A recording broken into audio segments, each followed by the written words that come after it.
In today's episode of Tuesday Tech Talks, Danny is finalizing the conversation of the modification of the RP600Ms, and it looks like over the shoulder of Danny, we've got more of the 600 series in-house, which is really exciting, so looking forward to see what Danny has in store for us with those. And we are looking at part 2 conversation between Danny and Tyson. Tyson brought in his very own pair of Klipsch Fortes, and Danny gutted them, rebuilt the crossover, braced it, installed no-res, the whole thing, and they give their listening impressions. This episode was a lot of fun. They're having a great time, and that speaker probably rocks. Fasten your seatbelts and enjoy the show. Hey everybody, welcome back to another Tuesday's Tech Talk with me, Danny Richie.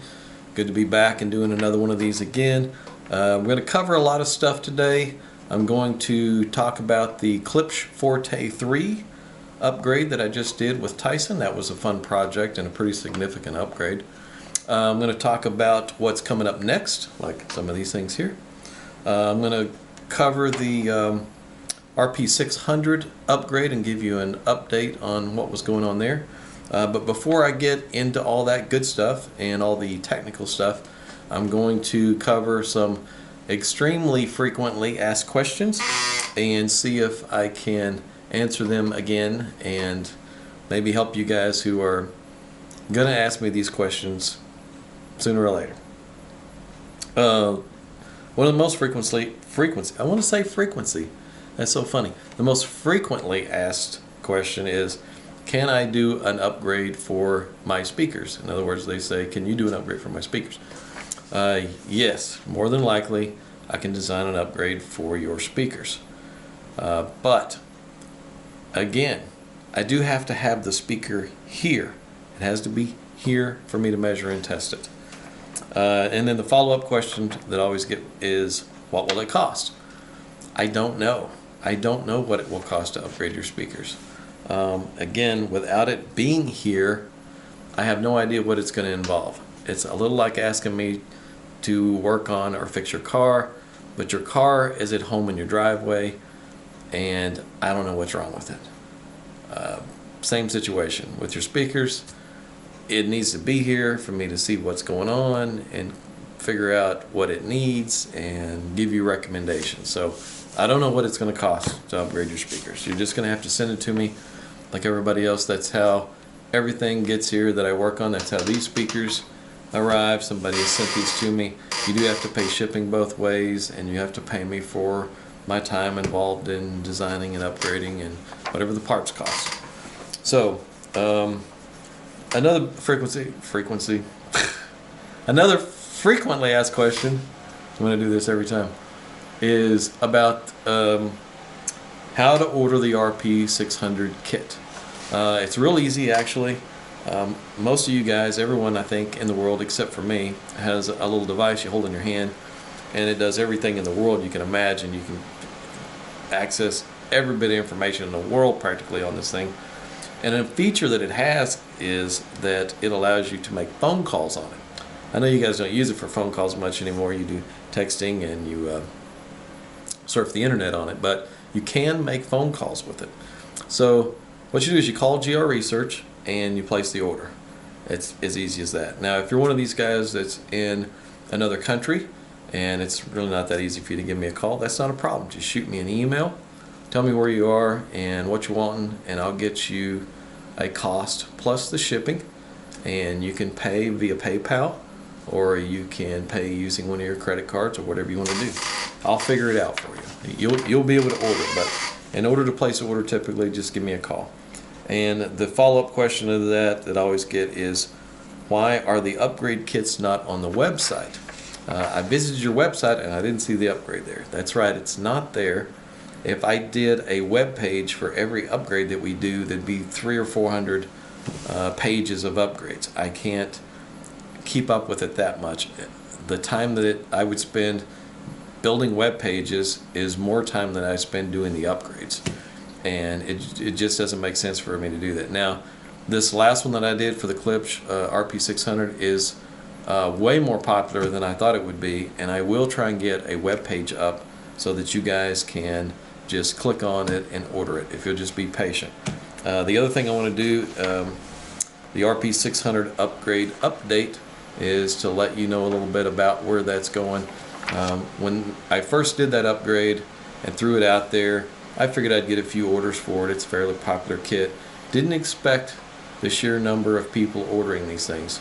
I normally stock maybe 50 of each value of inductors and capacitors and resistors and things like that. When the inventory starts getting low, I place an order for additional ones. And when I first released this, I may have had about 30 inductors of that value, and same thing with the sonic caps. And so those went immediately. I could already see the amount of orders coming in that I need to reorder these values and get a bigger inventory. So I ordered 50 more of each of the values, and before that 50 of each of those values arrived, orders had already been filled and back orders were waiting. And as soon as those inductors all arrived, all those orders went out. And before I realized I was even going to be finished with that 50 of each of the values, I ordered another 100, and that 100 shipped last Friday. So this coming week, as you're watching this, I will begin to resume shipping more of those out. And as you can see behind me, the order board is pretty much full, and majority of all of those are all orders for Klipsch RP600 upgrades. And I think last week I shipped orders out to about 8 different countries, which is one of the other points I want to hit here. I get asked all the time, can you ship to whatever country? Yes, we can ship out to whatever country you live in. We cut the no-res up into 4 smaller pieces, so it's not one big sheet, and dimensional weight is much better that way. It gets the cost down. So we're able to get it into a smaller box. It's only 7 pounds and 3 ounces, and then we ship that out to whatever country you live in, so no problem. I just had another request asking how much for shipping to Germany. I've already shipped some of these to Germany. It's $78 in shipping. Just send that kit to Germany. And the kit is $209. It includes everything that you saw in the videos. It is all the crossover parts, the schematic, all the wiring, a sheet of no-res, and a set of tube connectors. And yes, the tube connectors do make a notable difference in sound quality. Even Ron Bernay at New Record Day has already done an A-B comparison with the tube connectors and with the standard binding posts, and noted clearly that there was a difference. And to his surprise, you can hear the difference, according to Ron, in the sound clips that he recorded from it. So I know those are going to be out probably next week or this week, and maybe you guys can watch that and hear the sound clips. I know those are coming.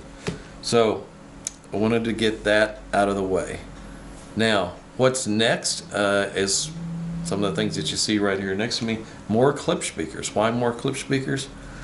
Because people send me Klipsch speakers. I don't have a thing out for Klipsch. I'm not out to get them or make them look bad or try and fix everything they make. I just work on what people send me, and this is what you guys are sending me. So I'll do a similar upgrade for these models, the center channel and the floor standing version. I'll make it available. At some point I'll try to put it on the website so you can click on it and order it. I don't know how much it's going to cost. I haven't done the work yet. Let me say that again. I don't know how much it's going to cost. I haven't done the work yet. I know I'm going to get asked that anyway. So be patient with me. That stuff's coming. And I know a lot of feedback has started rolling in on the RP600. All of it's been really, really good. So thank you, all of you guys. And continue to post your feedback. That's much appreciated. Okay, now the fun stuff. Klipsch Forte IIIs. Those showed up last week. Tyson is a customer and friend from the Denver, Colorado area.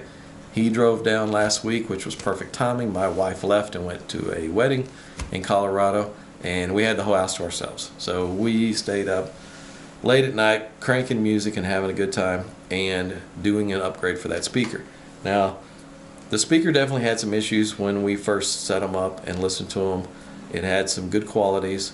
It had some good bums. It had some good things to work with. So it was a little bit of a surprise what things it didn't do very well versus the things that it did do very well. It was kind of interesting. It's at the end of this shot, I'm going to play for you the video that I shot last week while Tyson was here, and the two of us are sitting there together summing up listening impressions and showing you a little bit more about that upgrade. So I'm not going to get deep into the whole listening impressions because that's coming right after this segment. And I will say though that the frequency response was pretty smooth, but had some rough spots. It had one bump at 1 kHz that kind of was like a flashlight in my eyes while I was listening to it with some music. It got to me a little bit. I recognized it right away, and it was there. And so the upgrade fixes that.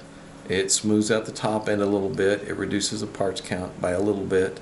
It corrected the phase relationship of the drivers a little bit. The horizontal off axis and vertical off axis were a little bit better. The spectral decay was a little bit cleaner down in the woofer section. And I'm going to post a link for you guys to click on, and it's going to take you to our forum and audio circle where you can see all the measurements. And you can ask questions there too if you want. The cabinet was fairly resonant. It had a 3/4 inch MDF cabinet, which was a pretty big box, and there was no bracing. So I cut some diagonal braces, and Tyson glued those in. I'll throw some pictures up for you to look at on that and see how those braces were glued in. And then we went in with some no-res and filled in all the areas around the bracing, and that really stiffened up the cabinet and really helped with the resonance issue. So even for you guys out there that don't want to do the upgrade, you just want to do that to those speakers, that's going to help a lot. The whole kit itself, I'm going to make this available. It's going to be 2 sheets of no-res, set of tube connectors, all new wiring, and all new crossover parts. So that total came to $635. So $635 gets you everything you need. You're going to have a schematic. You're going to have my support. Yes, you can do it. It's a little more involved than the little RP600 upgrade that I did because it involves more parts and connecting more drivers. But it's just as easy. It's more to do, but it's not any harder to do. It's still a kit that a novice can pull off. So it came out pretty well. We also added a lot of insulation across the top of the speaker, up around the drivers and down around the bottom, and that helped increase the airflow or increase the size of the box by slowing down the airflow in the box, and made the box act as if it was slightly bigger, even though we took up a little bit of space with those braces. And the tuning frequency wound up being a little bit lower, which also sounded as if it really helped the response quite a bit. So all in all, it was a really good upgrade, pretty significant, and any of you guys that own these speakers, I highly recommend it. It certainly brings them up to a whole new level. That's it for the moment. I'm going to cut right to Tyson and I. We're still a little bit laughing and cutting up in the video a little bit, and because we had so much fun with these, and I hope you will too if you want to do the upgrade. And that's it for now, and we'll get right to me and Tyson. All right, everybody, here we are kind of on a wrap up of this upgrade that I did to the Klipsch Forte III model that Tyson brought over to me. Tyson, you want to fill everybody in on why you decided to bring me this speaker of all speakers? Sure. So there's a little bit of a story behind this. When I was at Rocky Mountain, and I've been going to Rocky Mountain for dozens of years, I was kind of looking for like a fun party speaker, and I heard the Forte, and it was the first Klipsch I heard where the basic sound was fairly smooth and listenable compared to most other models. Like, you know, you listen to the Cornwall or the Klipsch horns, and they're like way more dynamic and like really fun. Really aggressive. But they're also kind of shouty, right? And aggressive. So yeah. Those were out. When I heard this, it was surprising. I was like, oh, that's a Klipsch I can live with. That sounds like really nice. Right. And so I bought them, and I was like, oh, they're in my second system upstairs. You know, I have my dedicated system downstairs, which is super high end. But I want to like, hey, I want a rock out speaker for me and my daughter so we can have dance offs. It'll be fun, which we do. It's awesome. But you did the upgrade to the bookshelf Klipsch, the RP600. Is that it? RP600, yeah. Yeah. So that kind of kicked off in my brain, like, oh, I wonder if he could do anything with my speaker. Yeah. So I started off and I really liked the basic sound, but there were a couple of things, like as someone who has like crazy expensive gear and I'm spoiled, right? Yeah. So I have like a super high reference level. You notice the shortcomings immediately. Yeah. And so, I thought I could live with them. I was like, over time, like there's a couple things that kind of bug me. I wonder if Danny could work his magic. Yeah. So here they came, and it was a fun project. We started out giving it a listen and kind of getting a feel for what was there, and then we took it to the shop and just cut them open. Yeah, we completely gutted these things. We gutted them and added a lot of bracing. Yeah. Oh, so I'll talk about what we found. Yeah. So what we found, we pulled off all the drivers. The drivers had sort of thin magnetic frames, like steel frames. They were a little resonant, so we're like, oh, we should damp that. There was some acoustic foam that was stapled to the walls, so that was, better than nothing. Better than nothing. And the cabinet itself was 3/4-inch MDF, which is a lot better than plywood. Yeah. I think they used to use. So yeah, they had some. Yeah, so like there were reasons why it sounded good. Like they did some things. That's a pretty big well. box to have no bracing. Yeah, well, that was cool. one of the things. When you pushed them, they got muddy, right? Yeah, like we could tell. When we did listening impressions, it was, at some point, at a low level, it was like, I don't hear any issue there. It seems okay. And then we bring the volume and went, oh, there it is. Yeah. Like, So some of it was volume dependent. Yeah. So what else? So we went in and we, looked at all of that, did an analysis, realized, hey, this is a good platform to do some upgrades. Yeah. The crossover used, iron core inductors for all of the inductors and sandcast resistors. Yeah, the cheapies, yeah. So those clearly had to go. And while we were there, Yeah. we were like, let's measure. Do the frequency response, spectral decay, all the stuff. Yeah. Funny how during the listening impressions, there was an issue that I noted, and I think we both noticed it right at 1 kHz. You could hear that brightness. Yes. I kept saying, there's something going on at 1 kHz. And sure enough, there's a bump right there in the response at 1 kHz. So it was definitely one of those where it's a redo. It's a redesign. And From scratch. From scratch. Let me see what I can do with this and simplify things if possible and streamline it. And then let's go into it with some higher quality parts. Now, the overall frequency response originally was pretty smooth. I mean, it wasn't tilted up in the top or anything other than that little bump at 1 kHz. It was a fairly smooth response. I think the Klipsch engineers did a good job. They did a pretty good job. There was a reason I liked it in the first place, right? There They was did a good a job. little bumpy along the path, a little jagged, but it was overall not that bad. Just that one area to me. Well, and then what was it we were listening to? AC/DC? Oh yeah. And like he hit the guitar solo, and it like all of a sudden it sounded like a little AM radio playing. It did. I'm like, how can Klipsch not do well with AC/DC? It sounded like a little radio playing the electric guitar. It just was so thin and lifeless. There was no body there, which was the opposite of what I expected. I expected for it to be a speaker you could really rock out to. Yeah. But it really failed on that music. And then when we play Jennifer Warnes or something, you'd think Krauss. Yeah, you'd think it's not going to do that. No, Klipsch, are you kidding? But the vocal was still pretty good. It was nice. It was pretty nice. So yeah. And then here's here's the result. Yeah. Here's the original. Yeah, the original of all iron core inductors, little gauge, and what do you call these? Dental floss gauge? Some of them are dental floss gauge. Yeah, they're pretty thin. And sandcast resistors. Yeah. Okay. Bye bye. So went in with all the RC air core inductors for everything. I was able to lower the parts count by 2. They still needed quite a bit of parts. I mean, it needed some correction, and the slopes needed to be a little steeper because the driver offsets are quite drastic. And but yeah, sonic caps throughout, 2 mils resistors. I was able to do it without a whole lot of parts added. So and then that smoothed everything out. And better quality. Oh yeah, better quality. Look. So then our listening impressions were the complete opposite of what they were before. I mean, oh man! Well, last night, like 11 o'clock at night, we're like AC/DC. I think we quit at 11:45 and said we should quit and go to bed. And we were up playing. We were just cranking stuff. We were changing amps. Now the electric guitar sounded like there was an actual electric guitar amp there Right, that the guy right. was playing through, and you could just feel the string and the vibrance and the hit Yeah. of every note, and it was just very lifelike. Well, yeah, it was fun. a sense of live. Yeah, it was right? a live sense. Like not live like here someone's giving you a private concert in your home. It's more like, oh, I'm at the venue with the best Yeah. seats in the house and they are rocking. Yeah, Right? and it was And fun. The bass, like, oh my Bass god, was the tight now. bass was like percussive and Yeah. impactful. Of course, we added after a little bit. We turned the servo subs on. Yeah, we did And do we that.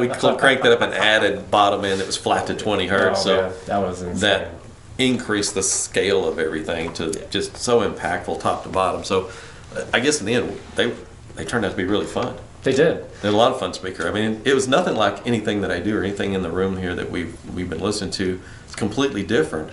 It's not the speaker for everybody or most of the music I listen to, but Well, but okay, I have to disagree a little because like when we put on like Alison Krauss or It's still Jennifer good. Warren, it was better. It was missing- It was substantially better. oh, lots better. than it was. Lots better. Yeah. But it was, to me, it's a speaker that favors a certain type of reproduction. It's fast. It's a very fast, clean, I'm percussive sound. as you know what, and you're the same way with your other speakers. You're listening for soundstage layering and depth and speed and It resolution. does, well, speed and resolution it does. It does speed and resolution. Yeah. Depth and soundstage, though, it's not an open baffle speaker. I mean, Right. there's- Well, and the other thing we found was the horns were considerably offset from each other, Yeah. which messes with the It timing. messes with the timing. And that affects your soundstage. But Yeah. I felt like it didn't matter as much with this speaker. Like normally I'm Yeah. really finicky about that stuff, Yeah. but with this speaker there was such a sense of engagement and and we just kept liveliness. pulling out, like, oh, let's see how it Like, does let's with see this. what it does with this. Let's see Like, what we it just does kept with- pulling out new Let's see what albums. it does with Metallica. And we were just cranking stuff and having a ball with it. Yeah, it was and fun. I said at one point to him, I said, for playing this type of music, these are more fun than any other speakers I've got in here. Yeah, they are. And they were more fun to listen to for that type of music and to rock out and have fun and for the exact purpose that you wanted them for. Right. They're really good. Well, and for the audiophile stuff, they went from pretty good before. Yeah, with they were one okay little bit of before to, problem, like, man, to, those are- like they're really competent now. Yeah, they're, really they're competent. actually quite good. Yeah. Much better than they were Yeah, the detail and the resolution levels and things. across the board. Really good. Some of that Jennifer Warnes we listened to, the Nightingale or the Panther song, there was a lot of really clean detail in the beginning that was really precise and Yeah. handled it really well. It didn't scale it depth-wise. No. But the tonality of it was really good. And the sense of like Surprising. that instrument is like right there. Like there's a physical palpability to, and I think it's just like how clean the speaker is and how you've always been saying, hey, spectral decay is important. And before this speaker, I was doubting you, but now that like we've listened to it, I'm like all the things that I would normally be finicky about, they don't seem to matter. And I think it's because we now have a super inert box. Yeah. And it already had great spectral decay, and we just built on that. So we took the Yeah. strengths that it already had and just took Yep. it that much further. So I'm Yeah. super happy with it. So I guess in the end, I know everybody's going to ask, is it available as a kit? And I will make it available as a kit. I will put together a package for you guys and say, here's everything you need, and put it all together and give you a wiring diagram and a schematic, and you guys can have fun with it, just like we did. Yeah. So that'll be coming. I don't have prices on anything yet. Don't ask me for price yet. That's coming, and I guess that's it, man. All right, it was a blast. It man. was fun. It was a Thanks. fun upgrade, and I appreciate Tyson bringing it, and we had a great time together. And that's it for this week's Tech Talk. So see you guys next week. Take care.